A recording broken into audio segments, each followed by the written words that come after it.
আসসালামু আলাইকুম বন্ধুরা, প্রথম গল্পটি তোমরা অনেক পছন্দ করেছো, তাই নতুন গল্প নিয়ে হাজির হলাম। অনেক দিন আগের কথা। রাজ্জাক আর রমেশ দুই বন্ধু।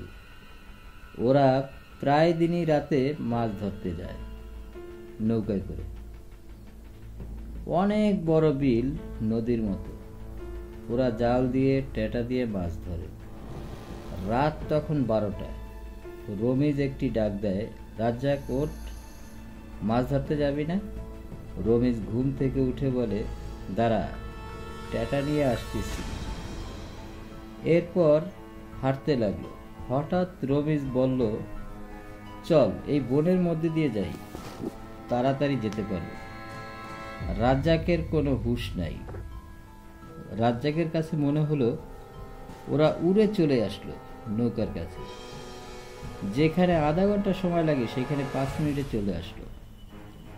জ্যোৎস্না রাত, পানিতে মাছ আর মাছ। এত মাছ কই থেকে আসলো? জাল ফেলার পর অনেক মাছ পাতিলে রাখলো রাজ্জাক। রাজ্জাক এবার বলল, দেখ রমেশ, আজকে অনেক মাছ উঠতেছে জালে। ট্যাংরা, কই, পুঁটি, খৈসা, চিংড়ি, এমনকি বোয়াল মাছ পর্যন্ত। বড় একটা পাতিলে মাছ রাখলো। রমেশ মাছের কাছে বসে আছে। হঠাৎ রাজ্জাক খেয়াল করে দেখলো এত মাছ পাতিলে রাখলো, কিন্তু মাছ একটি। রাজ্জাক, কিরে রমেশ, মাছ কই? আমি তো অনেক মাছ ধরলাম। রাজ্জাক আবার জাল ফেললো পানিতে। অনেক মাছ উঠল। এবার কাঁচা মাছ খাওয়ার শব্দ শোনা যাচ্ছে।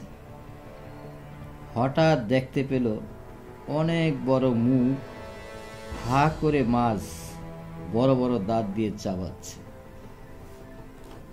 রাজ্জাক বুঝতে পারল রমেশ মানুষ না। তুই আমারে ধোকা দিলি, তুই তো মানুষ না, শয়তান। হঠাৎ শয়তানটা রাজ্জাককে শূন্যের উপর উঠাইয়া পানিতে ফেলল। ওরে চুবাচ্ছে। রাজ্জাক ও শক্তিশালী পুরুষ। রাজ্জাক কিন্তু অনেক শক্তিশালী। দুইজনে কিন্তু খুবই লড়াই করতেছে শয়তানের সাথে। কিন্তু শয়তানের শরীরটা খুব পিছলা, ঠিক মতো ধরতে পারে না। রাজ্জাকের কোমরে একটি লোহার জালের কাঠি ছিল। হঠাৎ মনে পড়ল রাজ্জাকের সেই লোহার জালের কাঠি হাতে নিল। এরপর শয়তান দূরে সরে গেল। শয়তান বলল, তুই ওইটা ফালাইয়া দে, নইলে তোরে মাইরা ফেলবো। রাজ্জাক বলল, না, ফেলবো না। হঠাৎ জোরে বাতাস ছাড়লো আর বড় বড় ঢেউ হচ্ছে, অথচ কোথাও কোনো বাতাস নাই, শুধু এখানেই বাতাস। আসলে এটা হচ্ছে শয়তানের কারসাজি। রাজ্জাক সাঁতরাচ্ছে। নৌকা অনেক দূরে নিয়ে গেছে শয়তান। অনেক কষ্টে নৌকার উপরে উঠল। এক হাতে লোহার জালের কাঠি, অন্য হাতে টেটা।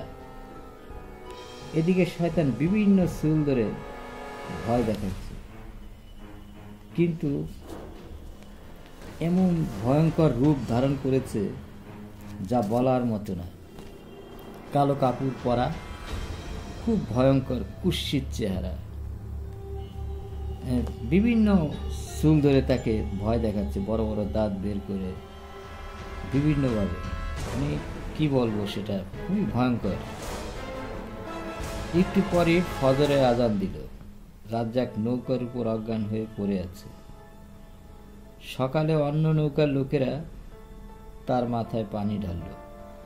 সে সুস্থ হলো, সব খুলে বলল। পরে জানতে পারল রমেশ সেই রাতে আসে নাই, তার খুব জ্বর হয়েছে, সে অসুস্থ। বন্ধুরা, এরকম আরো অনেক ভূতের গল্প বলবো। এটা কিন্তু সত্যিকারের কাহিনী। ভালো থেকো, কমেন্টে জানাইও কেমন লাগবে।